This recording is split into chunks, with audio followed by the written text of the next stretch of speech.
You think me can come out of that stage and you don't run chichi, man? I'm mad, you're mad. Represent for the lords of yards. I'm mad, you're mad. Mr. Viewers, I am trying not to laugh, but since Darrell Vaz has garnered a lot of attention from the video of him requesting the TOK Chichiman song, and the rights group has given him an ultimatum to apologize for using that song to incite violence against gay men in Jamaica.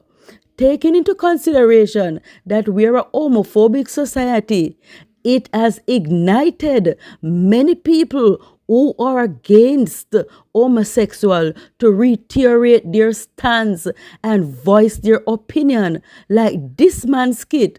Take a listen. Batty man, I want to come for blood clot deal with. Why want to fuck Batty? God make Adam and Eve, never make Adam and Steve. Why want to play sword fight? Lightning and thunder and boom. Sit like Batty boy. No go. Run away, Batty boy. Left the place.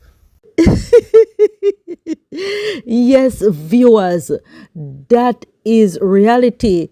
In life, that's how it used to be back then. It was more vicious back then. That's how much Jamaicans don't like men who are deemed as Batman. Yes, make we call the words Batman. Yes, then don't like them. So, same like how you have people believe say them have rights. People who are against that belief say them have rights too. And some people, that's how they behave towards them. So, until the law change, this is how it is. Viewers, leave your thoughts in the comment section below. Wagwan viewers, how are you all doing on today's Saturday? Hope you're enjoying your weekend with your family and doing all that you out are decided to do from in the week. Well, you know, this is Make We Chat channel. As always, may I ask, give this video a like and subscribe to the channel if you haven't done so. And don't be afraid to drop your opinion in the comment section below. Viewers, as you all know, Vybz Cartel is at loggerheads with the promoter of the Trinidad show. On the whole, the government of Trinidad and Tobago obviously disapproves of Cartel coming to their island for a concert. And the reason for that is that they are still holding Cartel pass of being in prison against him. Cartel has since pulled out of the show, even though he has been paid almost 90% of the contracted fee, which is $950,000 out of $1.35 million that he charged them. Now the promoter, Odin Anderson of Jacko Entertainment Limited, in an interview said he is in trouble because he had to borrow money to fund the concert and now finds it difficult to pay it back, and his life is also in danger. And adding fuel to fire, the Trinidad police is investigating how Jacko Entertainment obtained $950,000 to pay Cartel. Take a listen to this man who believes Cartel is at fault. If you do a show at Trinidad, and you charge 1.35 million, Zane, and you get 950,000 up front. By my quick calculation, that's about 80% of the money, if I'm not wrong, Zane. So, you couldn't show up for that? You'd have to pull out? So, let me ask you a quick question. Are rich people did have to pull up the venue there? Or did poor people? On only say things when it's convenient for uno, such as, yo, we are doing it for the culture, we are doing it for poor people. Ray. I want to bun government and this and that. You're not better than the government. You're not better than the government, bad bro. You only do things when it's convenient to uno, say things when it's convenient to uno. But you not really do nothing for nobody but yourself, bad bro. You come on this every day, concert, sell off and this and that and Ray. You big up none of the fans them, no. But you can come on internet every day, come talk about house and car and clothes and jewelry. Bad man that not frighten nobody. Mr. Viewers, I see Yard Vibes put out this post with Little Vibes, Vybz Cartel's eldest son he had with Shorty, and he captioned it, Little Vibes is humble and not show off like the way his father was before he went to prison. These days, his dad is doing the most. Viewers, Yard Vibes is a content creator, and yes, we as content creators put out content that will create controversy and start a debate. But the sentiment of the post is relatable. People often compare Little Vibes to Little Addy, and while Little Vibes seems calmer, Little Addy is seen as a show-off, force ripe and enough personality. Let me read a few of the comments under the post. SP Cooley says, change your name to Vybz Cartel News. Debbie Thompson says, Jesus Christ, leave the man alone. No, Uno have too much hatred in a Uno. Natasha Gordon says, you're looking like a movie star. Via Sim said, stop watch bro, not a good look.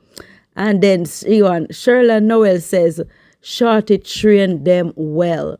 And Debbie Brown says, why not? He deserves to do anything he wants to do.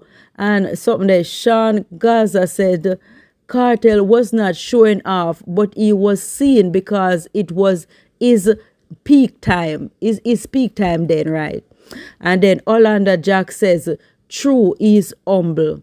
And Diane Bell said, I admire him. And then Missy Whitney said, Cartel will always be Cartel. Can't change that. It is what it is. Blessing surrounds him.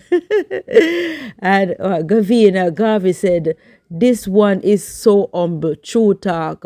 And Diane Geddy said, him father have what it takes to show off. You can't, and two big eyes. Annette Ibert says, stay humble youth and keep out of trouble. Don't make the same mistake your father made, right? And Corey Allen said, if it's one thing, Yard Vibes love Watchman. And Yard Vibes respond by saying, that's what content creators do to get their stuff to report on, which is so true. Your thoughts, viewers, in the comment section. Viewers, the general election is constitutionally due in September of this year. It could be before but no later than the due date.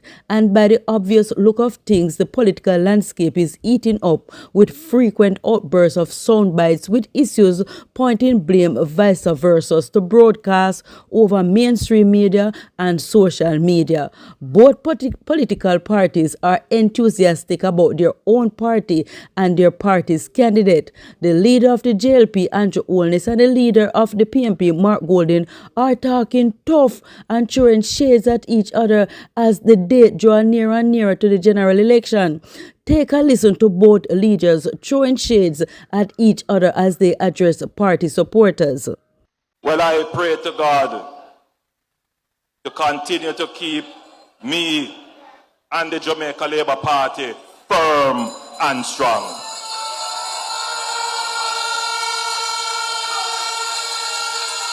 I pray to God to give me the energy we need to keep Jamaica and our people firm and strong.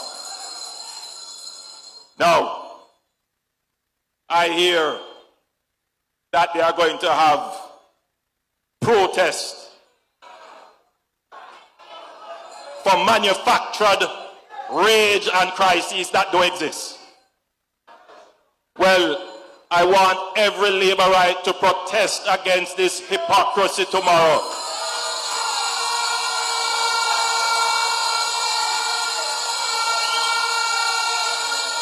I want every Labourite, wherever you are, to protest in your workplace, to protest in the market, to protest wherever you are of the bad mindism of the PNP that is trying to bring down the progress of the people.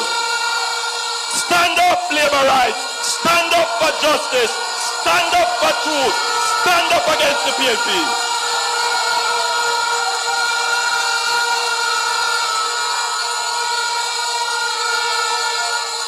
There was a time There was a time when the playbook of the PNP used to make labor rights afraid. Is a different labor right you're looking on today. Labor rights are proud of their party.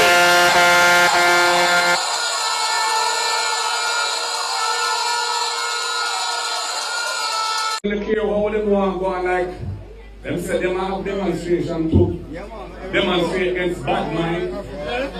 Well, we are demonstrating against corruption and mismanagement and the ruining of the state of Jamaica under this government, and the need for a new day and the need for elections now, so the people of Jamaica can get rid of this government and install a government that they can have trust and confidence in. A government that will ensure that the resources of the people are used exclusively for the benefit of the people. And a government that don't come to scrape or rip off, but come to deliver change, positive change for the people. The people who are suffering right now because cost of living is so high. And the many jobs that are out there are not even paying a living wage. And people are struggling even though they're employed. And the farmers are feeling it. And when they get some fertilizer from foreign, courtesy of the Kingdom of Morocco, the laborites and their cronies are selling the fertilizer to the poor farmers who have been hit by beryl and need to get back on their feet. Fertilizer that should be given to them to help them get back on their feet is being sold to them. It's a disgrace. Viewers, I see this video of Prime Minister Holness on a campaign tour in an area, to be exact, Northwest St. Catherine, which is rightfully a PNP safe seat that was held by former Minister of Water Bobby Pickersgill and currently the PNP Hugh Graham. The lady in the video was outlining to the Prime Minister that her community doesn't have running water and they have to truck water. And viewers, you know the difficult challenges one faces to have to chuck water for your every need. And dear Andrew Holness was talking with the lady in her orange t-shirt with Mr. Hugh Graham on it. And after the conversation, the Prime Minister extended his hand to shake the lady's hand and she refused. Damian Crawford had to shake the PM's hand in courtesy of doing damage control, if that's what you call it. Take a look. PNP damn culture in civilized modern times. This community, to be honest, for 14 years, but let's walk from this. No water here. No water, but we only truck water. We don't have pipe where we turn on water and get water. I agree with you that the modern standard is that you should have water coming to your home. That's the standard we set. But it takes some time for every community to get it, and that's what we've been doing. Community by community, laying the pipes. So what I will do is I'll take this into note. We are building out the water network. So this community, what's the name of the on the Google map, it's Sterling Castle, Sterling but Castle. we are popularly known as Charlemont Farms. Well, listen, thank you for bringing it to my attention. Yes, sir. Yes, sir. Yes, sir. Sir, yes, sir. Yes. PNP supporter disrespect Prime Minister. That has become so polarized by Rise United, led by Mark Golding and Peter Bunting, that she is out here handing out disrespect to the Prime Minister, refusing to shake the hand of the Prime Minister after lamenting and crying to the Prime Minister of Jamaica about the water crisis within her constituency. Bobby Pickersgill, PNP, once a water minister, once a man who controlled the pipes within Jamaica, was the member of parliament for your constituency, ma'am, for 31 years. That constituency is now being held by Hugh Graham of the People's National Party. That seat is a safe seat for the PNP, and you are crying about a 30-odd-year-old problem to my Prime Minister. And then when he said, listen, I am going to address the matter for you, you then proceeded to refuse to shake his hand. One thing about Dr. Peter Phillips, Portia Simpson Miller, and PJ Patterson, they never thought comrades to show disrespect to the office of the Prime Minister. I might not like Mark Golding, I may not like him. But at the end of the day, he's the opposition leader, and if he should extend his hand to me, I will shake it. But you guys have been taught by this man, Rise United, Englishman, who sits in our parliament illegally, by the way, to hate your black brothers and sisters in this country. The PNP is operating as if it's a cult, going back to the 70s and 80s, where we were divided politically, where we looked at each other in a different light, as if the other person who supposed the other party should not exist in Jamaica. Viewers, on May 28th, the police discovered a massive gun and ammunition shipment at the wharf. And this seizure of illegal guns and ammunition is the largest in Jamaica's history. The seizure consists of over 220 guns, mainly pistols, and over 10,000 assorted bullets. This is the second find within 2 months. Viewers, to me, it seems like these guns are to fight a war. But which war? Many are of the view that heading into the general election, which is gearing up to be a heatedly contested one, the politicians are the ones who are responsible for illegally sourcing guns into the island. Viewers, do you believe the politicians, and I'm speaking on both sides, know about the illegal shipment of guns and ammunition? Drop your comment in the comment section below. Viewers, I believe that after an incident like the brutal unaliving of 20-year-old Derica Rogers in Milk River, Clarendon, who was allegedly unalive by her much older boyfriend, who then inhumanely dumped her body in a sewage pit. I believe life goes on, but aren't all these outrageous murders of our young women and children a 9-day talk? If it make it so long, then viewers, look at it like this. When the public cry outrage and all that die down, the family is left with the strain of the grief to endure for the rest of their life. Viewers, in light of the situation happening to these young women, the common motive is cheating. This lady is looking at it from a rational angle. Take a listen to her. So there's a trending topic going around now. We all have been hearing about it. Unless you live under a rock, you have most heard about this whole thing in Jamaica where this young lady was murdered and her body was found in a pit. Sunday gone, right? And everybody naturally have come for the guy. And it's rightfully so. So let me just recap for those who haven't heard about the whole story. So it's alleged that this 19-year-old young lady, she was dating this older guy. He's married, have multiple women as usual. And he found out from her own cousin that she has other men or have another man. So he decided to take her life because clearly I him blow breath and put her in a pit and then fly out to either US or some other foreign country. And everybody on social media, naturally I say, yo, him forget kill, and everybody's in agreement. Naturally, him forget the worst punishment, because we have seen this over the years. Some men have come to this understanding that they own a woman in whatever regards, whether them a gear things or if they're together or married or whatever. And it's sad because it probably not gonna stop, because men will always have that ideology that them own, or some men would have these ideologies that they own a woman, especially if him a gear her, give her his things. And it not gonna stop. We are hear this from we are there we are hear these things. And the other questions that come is when women are gonna stop using. But we know, again, these questions have been asked from we know ourselves. We have been told, morally, it's wrong to take a man things. If you don't want a man, don't take him things.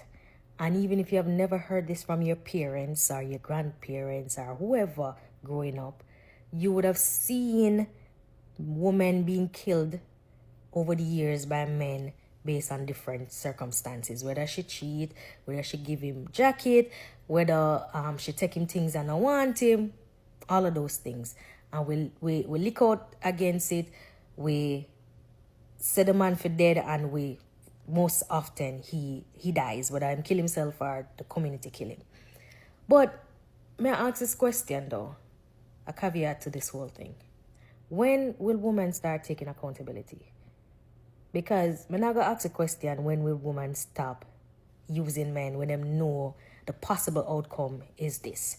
Because we can't keep saying to men to stop killing our women, and we can't do everything to tell these men to stop. And it's a possibility that it won't stop, because we know how earth are run. So my obvious question is, when will women start taking accountability? Because everything that's morally right, or morally wrong, I should say, has become more society norm or society right. So if a woman was told not to use a man, now she's being cheered on. Yeah, man, nyam him out, take him things. We have seen on these social media platforms where many of these social media influencers like Jeffrey, their podcast, it has gone viral several times when women come out and talk about their toxic traits. And if you read the comments, 95% of the comments are other women who are jeering these women on and said, make she stay, she talk her truth, she live in her truth. Yeah, man, as a wicked girl. And everybody cheer her on, right? These women. Because clearly, these women are also either doing the same thing, they have the intention to do it, or they just overall support it, and probably them not have the resources or them not have it in them to do it. So, when you not do all of that, and when you not support it and not think about it, you not think and say, all right, cool. Every action have a equal or opposite reaction. So, it's a possibility that she might get through and she might live her life hustling for the rest of her life and using a man. But it's also a possibility that this man might be one of those cuckoo men who will kill her, right? And if that's the case, it's sad, but don't we take accountability? Because I would think if you're going to do something and you know the possible outcome, when it do happen, why don't we say, oh, say you should have live our life certain way. It come with the territory. But all the time, we support certain things. We continue to get this society get to a level where everything that we know is wrong is becoming right. And we don't take accountability for the results of our actions. Again, I not support what this man have done allegedly, or what she have done allegedly, right? But what I'm saying is, when are we gonna start taking accountability, especially as women? If we don't know so I use a man and I take him things, when are we going to stop and say, say Jaja, it's a possibility, say it might kill me, or I might die from these actions? When we're going to stop and take accountability? Because it's sad when you see the comment sections, especially on social media, when these women, 95% of them are jeering and laugh. So why don't we keep the same energy when certain things happen to these women? I'm just asking. I'll be the devil advocate to ask these questions. I'm sure many people not go like my statement, but it's a fact. Like, we always want to point fingers. Everybody else is wrong but us. Why can't we stop and say where we do wrong and where we are entertaining is wrong? So therefore, since we're not stop, because from me know myself, may I hear these things, certain things enough to do, but people still do it, and it has gotten even worse. So therefore, why are we not taking accountability for the possibilities resulting from our actions? Me just ask. And if you've watched the video to the end, thank you for watching. Until another upload, this is where I say goodbye. Goodbye.